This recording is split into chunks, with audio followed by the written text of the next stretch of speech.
नमस्कार। एक खबर जिसका हम काफी अरसे से इंतजार कर रहे थे, वो खबर ये कि चौथा स्क्वाड्रन जो कि इंडियन एयरफोर्स का था, जो कि मिग 21 का स्क्वाड्रन था, उसे रिटायर कर दिया गया। यानी कि मिग 21 और हटे, अभी दो स्क्वाड्रन और बचे हैं। ये चौथा था, एक तीसरा स्क्वाड्रन और एक 23वां स्क्वाड्रन और बाकी है, जिसको रिटायर करना भी बाकी है। लेकिन एक गया, दो ही बाकी हैं। पहले हमारे पास बहुत सारे थे। ये एक बड़ी खबर, और ये बताऊंगा ये बड़ी खबर क्यों है। ये फोर्थ स्क्वाड्रन, इसने बहुत बेहतरीन काम किया था। इन्हीं मिग्स ने बहुत अच्छा काम किया था बांग्लादेश वॉर में। साथ में इन्होंने चमत्कार किया था, चमत्कारिक रूप से अपनी सुप्रीमेसी दिखाई थी वेस्ट साइड पे और ईस्ट साइड पे, दोनों साइड पे। तो हम इनके कृतज्ञ रहेंगे, हम इनका एहसान मानते रहेंगे। लेकिन ये बात कि ये जो था फोर्थ स्क्वाड्रन, ये राजस्थान पाकिस्तान बॉर्डर पे खड़ा था। इनको ओरियल्स बोलते थे और इनको अब रिप्लेस कर दिया गया मिक्स को सुखोई 30 MKI से। सुखोई रिलेटिवली बहुत यंगर प्लेन है, मतलब अभी हाल में बना प्लेन। मतलब प्लेन ऐसे नहीं होता कि 3 दिन पहले बनाओ, 10 दिन पहले बनाओ, या साल 2 साल पहले बनाओ।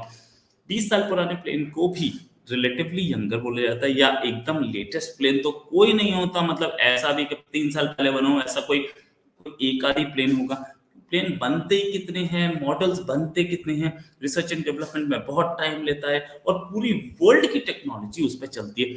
ये जो दो हमारी एस्टिमेटेड करीब 40 फाइटर्स बचे हैं अभी इसके मिग के, और ये दोनों के दोनों जो हैं, एक बीकानेर में और एक सूरतगढ़ में है। और हम इन्हें अगले 2 साल में, मतलब बहुत ज्यादा चांसेस हैं कि 24 में से इन्हें हम हटा दें। 25 तक तो ये पक्का गायब हो चुके होंगे। टोटल इंडियन एयरफोर्स ने जो अब तक यूज किया वो 870 मिग 21 यूज किए। 870 मिग 21, और 870 मिग 21 जो थे उसमें हिंदुस्तान एरोनॉटिक्स बैंगलोर बने गए थे कुछ, और कुछ हम लोगों ने सीधे लिए थे। और हिंदुस्तान एरोनॉटिक्स बैंगलोर को वो जो लाइसेंस लेकर के हमने बनाए थे, और मिड 80s तक हम इनको इंडक्ट करते रहे। लेकिन इन 870 मिग में से अगर हम बात करें तो करीब 500 के आसपास, ये मेरे आंकड़े नहीं, ये मेरे आंकड़े नहीं है, ये एयरफोर्स के ही आंकड़े, 500 के आसपास जो हैं उनको प्रॉब्लम्स आई, या तो क्रैश हुए या उनके साथ बहुत दिक्कत आई। और 170 से 200 के बीच में पायलट्स ने जान गंवाई। इनको फ्लाइंग कॉफिन्स बोलते थे, इनको विडो मेकर्स बोलते थे। लेकिन मैं इस चीज में एक चीज बोलना चाहूंगा कि क्योंकि हम लोगों के जो प्लेन थे ये बहुत अच्छी क्वालिटी के थे, क्योंकि हम इनको अपग्रेड करते रहते थे, इसलिए इसमें फॉल्ट थी। लेकिन ऐसी भी फॉल्ट नहीं थी कि इसकी वजह से हम बोलें कि कुछ प्रॉब्लम आ रही थी, हमारे पायलट्स की जान जा रही थी। नो डाउट मेंटेनेंस हमारी अच्छी थी, लेकिन मशीन पुरानी हो गई थी और हमारे हाथ में कुछ था भी नहीं, सच बात तो ये। हम लोगों ने लाइट कॉम्बैट एयरक्राफ्ट LCA शुरू की थी। LCA की तैयारी 1983 में, और वो बनते बनते इतना टाइम हुआ कि वो बाद में तेजस पड़ा, और अभी कुछ साल पहले वो आया। क्यों देरी हुई, इसमें इसकी भी एक कहानी है। ऐसा नहीं है कि हमारे साइंटिस्ट काबिल नहीं थे या हमारी एयरफोर्स काबिल नहीं थी, ऐसा नहीं था। बात यह थी कि 1983 में जब हमने शुरू किया था, तो उस हिसाब से शुरू किया था। हम उस समय इसको बहुत बढ़िया प्लेन बनाना चाह रहे थे, लेकिन धीरे धीरे डेवलपमेंट चल रहा था। पहले हमने इसका डिजाइन बनाया, डिजाइन बना के इसमें क्या क्या लगेगा वो बनाया। जब तक हमने तैयार किया, तब तक टेक्नोलॉजी वर्ल्ड में चेंज हो चुकी थी, और चेंज हो चुकी मतलब पूरी नहीं चेंज हुई थी, लेकिन लेटेस्ट चीजें आ गई थी। जनरेशन चेंज होते हैं, आपने भी देखा होगा ना, पहले दिन से आज से 10 साल पहले जो मोबाइल्स आते थे, उससे आज मोबाइल्स कितने चेंज हैं। तो उसी तरीके से प्लेन भी चेंज हो रहे थे, कुछ वर्जन अपने आप को अपग्रेड कर रहे थे। तो हमने वो एयरफोर्स ने वो अपग्रेडेड वर्जन मांगा। अब वो अपग्रेडेशन में फिर टाइम लगा। उसके साथ साथ कुछ नए फीचर्स हमारी एयरफोर्स ने फिर से मांगे, तो उसमें टाइम लगा, नो डाउट अबाउट इट। लेकिन हम तब तक हमने किया क्या कि कुछ कुछ मिग जो 21 थे, 125 के आसपास, उनको हमने अपग्रेड किया और मिग 21 बाइसन का नाम दिया। अच्छा, मिग 21 बाइसन जो था, वो उसमें रशियन, फ्रेंच और इजरायली सारे इक्विपमेंट लगे हुए थे। अब हम ये मिग 21 बाइसन, अभी हम जितने हमारे पास हैं सारे बाइसन हैं, सारे अपग्रेडेड हैं। उसका इंजन भी हम लोगों ने, पूरा इंजन तो वही पुराना है, लेकिन हमने इंजन उसका एडवांस किया है, और उसमें इजरायली सामान लगाया है, उसमें फ्लेयर्स डालने के लिए सामान लगाया है, उसमें हमने नई फिटिंग्स की, no doubt about it, plane अच्छा है, नो डाउट अबाउट इट, लेकिन प्रॉब्लम थी तो थी। पुरानी टेक्नोलॉजी ऑफ होती है तो ऐसा ही होता है। अब हम उसको सारे को खत्म ही करना चाह रहे हैं। हमारे पास एक टाइम पे आज से 20 साल पहले एक इंडिया की मिग जो है, इंडिया की बैकबोन थी, मिग 21। अब वो बैकबोन नहीं रह गई है, अब बैकबोन सुखोई बन चुका है। मैं आपको स्टैटिस्टिक्स पे ही बात करूंगा, लेकिन मिग 21 अभी हमारे पास 40 के आसपास है। ये वाली ये वाला स्क्वाड्रन जाने के बाद मिग 29 है हमारे पास 75 के आसपास। ये मिग 29 जो है 1983 में इंडक्शन हुआ था, हमारे कंट्री में नहीं, अपने कंट्री में, किसी भी वर्ल्ड की किसी भी एयरफोर्स में सबसे पहला इंडक्शन जो था इसका 1983 में हुआ था। फिर उसके बाद हमारे पास है मिराज 2000, जिसका पहला इंडक्शन 1984 में हुआ था। ये 80s की टेक्नोलॉजी दोनों, ठीक है। इसके बाद हमारे पास है जैगुआर कुछ है, जो कि 1960s की टेक्नोलॉजी है, 160 के आसपास है, 160 के आसपास है। 30 जो है वो हमारे हम ट्रेनिंग के लिए यूज कर रहे हैं। लेकिन एक बात समझनी पड़ेगी, ये जो जैगुआर हैं इनको भी हम फेज आउट करेंगे, लेकिन जैगुआर में बहुत ज्यादा प्रॉब्लम नहीं फेस कर रहे थे। फ्लाइंग कॉफिन बोला किसको जाता था? मिग को। तो मिग हमने पहले फेज आउट किया, जैगुआर को भी फेज आउट किया जा सकता है, जल्दी ही किया जा सकता है, लेकिन पहले मिग सारे हटेंगे, फिर उसके बाद करेंगे। अच्छा, प्रॉब्लम क्या है, इसका रिप्लेसमेंट कहाँ है हमारे पास? रिप्लेसमेंट हमारे पास मिग का जो था उस पर आऊंगा। हमारे पास जो सुखोई है वो 260 है। अब सुखोई और हमें 12 और ऑर्डर कर रखे हैं। सुखोई सबसे पहले हमने 2002 में वो इंडक्ट हुआ था अपनी रशियन एयरफोर्स में, या हमारे पास कहीं पे भी। अच्छा, सुखोई एक एडवांस्ड वर्जन है, इसका पिछला वर्जन जो था 80s का था।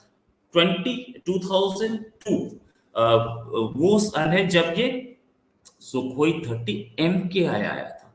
और MKI जो है वो स्पेसिफिकली इंडिया के लिए बनाया गया वर्जन है, और उसको वो सबसे पहला आया ही 2002 में था। इसके बाद साथ में मैं बात करूंगा, मिराज जो है वो तो 84 का है। HAL तेजस 2015 में इंडक्ट हुआ है, हालांकि बन बहुत टाइम से था, लेकिन 2015 में इंडक्ट हुआ है। अभी हमारे हाथ में 32 ही है, 32, लेकिन 83 का ऑर्डर और दिया है। अब समझ में आ रहा है कि हम HAL तेजस को एक्सपोर्ट क्यों नहीं कर पा रहे हैं। पहली चीज, अपने हाथ में अपने लिए नहीं आएगा, तो अभी हम बल्क ऑर्डर अपने लिए रखेंगे। बहुत अच्छा प्लेन है, बहुत अच्छा प्लेन है।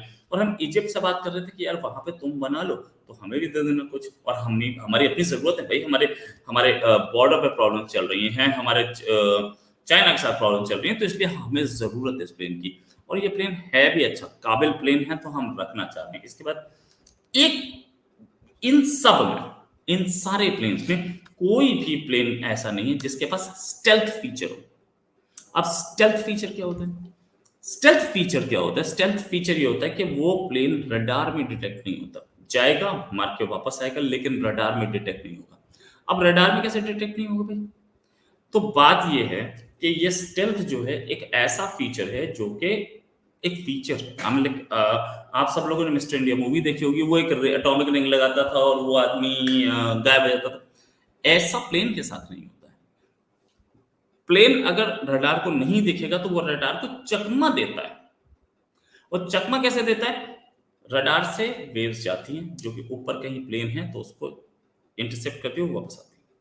वन थिंग, तो इंटरसेप्ट करके जब वापस आती है तो नीचे वो रडार को वो देखता है, ठीक है, एक चीज। अब सेकंड थिंग, प्लेन के ऊपर ऐसी कोटिंग कर दी जाए कि वो इसकी जो वेव्स जा रही हैं रडार की, वो ऊपर ही एब्सॉर्ब हो जाए, तो नीचे नहीं देख पाएगा। तो इसको बोलते हैं स्टेल्थ फीचर। अब ये फीचर आगे निकला तो फिर उसके बाद रडार ने उसके प्लेन के पीछे से जो हीट ले रही है उसको डिटेक्ट करना शुरू कर दिया, और उसको भी डिटेक्ट करने पे उसको भी अगर एक ऐसा स्टेल्थ फीचर दे दिया, मतलब एग्जॉस्ट को घुमा फिरा के कि उतनी हीट ना देख पाए, तो फिर उसके जो प्लेन के अंदर जो कम्युनिकेशन के लिए रडार होता है उसको ट्रैक करने लगे रडार। बहुत सारी चीजें, अब सारी चीज ना ट्रैक हो पाए, ये स्टेल्थ फीचर है। तो स्टेल्थ आजकल, मतलब आज से 20 साल पहले जो प्लेन स्टेल्थ था वो आज हम नहीं है, क्योंकि रडार भी अपग्रेड हो रहे हैं उस हिसाब से। ये समझना है कि रडार को चकमा देने वाला प्लेन। अच्छा, अब सारी कंपनीज वो मानती हैं, क्लेम करती हैं कि हमारा प्लेन जो 5th जनरेशन के फाइटर्स हैं कि हमारा प्लेन स्टेल्थ है। लेकिन जब चाइना के G20 आए, जिनको वो स्टेल्थ बताता है, लेकिन लेकिन वो हमारे रडार से कैच कर लिया। ठीक है, अगर चाइना का स्टेल्थ कैच हो रहा है तो वो स्टेल्थ नहीं है। अमेरिका के स्टेल्थ फाइटर्स बोलते हैं कि हम स्टेल्थ हैं। अब बनाया इस तरीके से गया कि वो स्टेल्थ हो, ठीक है, मानता हूं, लेकिन कल एक रडार आ सकता है कि जो कि उनको भी डिटेक्ट कर ले। ये था स्टेल्थ फीचर। अब हमारा फिफ्थ जनरेशन फाइटर जो है वो होने वाला है स्टेल्थ। उसको बोलते हैं एमका। एमका का मतलब है एडवांस मीडियम कॉम्बैट एयरक्राफ्ट। अब एडवांस मीडियम कॉम्बैट एयरक्राफ्ट जो है वो फिफ्थ जनरेशन फाइटर होगा हमारा। अभी बन रहा है, हम लोग डेवलप कर रहे हैं उसको, साथ में वो स्टेल्थ फीचर लेके आएगा। वो काफी लंबे समय से बन रहा है। अभी मैंने आपको बताया था कि क्यों हमारे प्लेन्स जो हैं वो बनने में टाइम क्यों ले रहे हैं, इसलिए ले रहे हैं। एक तो हम लोगों के पास उतने रिसोर्सेज नहीं है, उतना पैसा नहीं है, उतने रिसोर्सेज नहीं, जितने रिसोर्सेज अमेरिका की कंपनीज पुट इन कर लेती हैं। लेकिन ठीक है, हम कंट्री हैं, हमें डालना चाहिए, हम डालते भी हैं, कोशिश करते हैं। ठीक है, हमारा एम का जो है वो ट्विन इंजन होगा, और इसके लिए 15,000 करोड़ रुपए के आसपास हम लोग लगभग क्लियर कर रहे हैं कि हम इतना लगा सकते हैं। इससे ज्यादा की जरूरत पड़ सकती है, लेकिन 15,000 करोड़ की कहानी हो चुकी है लगभग। इंजन तो हमें मिल ही चुका है। इंजन हमने जो बात की थी, हमारे पास इंजन नहीं था, तो हमें साफरान यहाँ पे आकर के ऑफिस खोल लिया। प्राइम मिनिस्टर हमारे गए थे फ्रांस, तो वहां पे साफरान की बात हो गई। और फर्स्ट क्या, जी के इंजन की भी बात हो चुकी है। जब प्राइम मिनिस्टर वहां गए थे अमेरिका, तो हमें दोनों टाइप के इंजन मिल गए हैं। अब करना क्या है, इसका प्रोटोटाइप डेवलप करना है। 5 प्रोटोटाइप डेवलप किए जाएंगे सीधे सीधे, और वो 5 प्रोटोटाइप जो डेवलप किए जाएंगे, उन प्रोटोटाइप में से जो बेस्ट होगा उसका हम प्रोडक्शन शुरू करेंगे और उसको इंडक्ट करेंगे। इंडक्शन जो होगा वो करीब 2035 तक हम लोग इंडक्ट कर लेंगे। साथ में फिफ्थ जनरेशन फाइटर जो इस समय है, उनके अगर मैं नाम बता दूं तो उसमें F-22 FA-22 Raptor, F-35 lightning, Chengdu का J-20 और सुखोई 57 ये भी है। अगर हमारा बना अगले 10 साल में, जैसे बोला जा रहा है कि हमारे सामने आ जाएगा, अगर बना तो हम we will be the third country to make it. हम तीसरे कंट्री होंगे जो कि ये बनाएगा, और बना तो ये एक बड़ी अचीवमेंट हमारे लिए भी होगी और हमारे साइंटिस्ट के लिए होगी। इसी के साथ एक और फिर हाजिर होंगे। अभी के लिए नमस्कार, धन्यवाद, जय हिंद।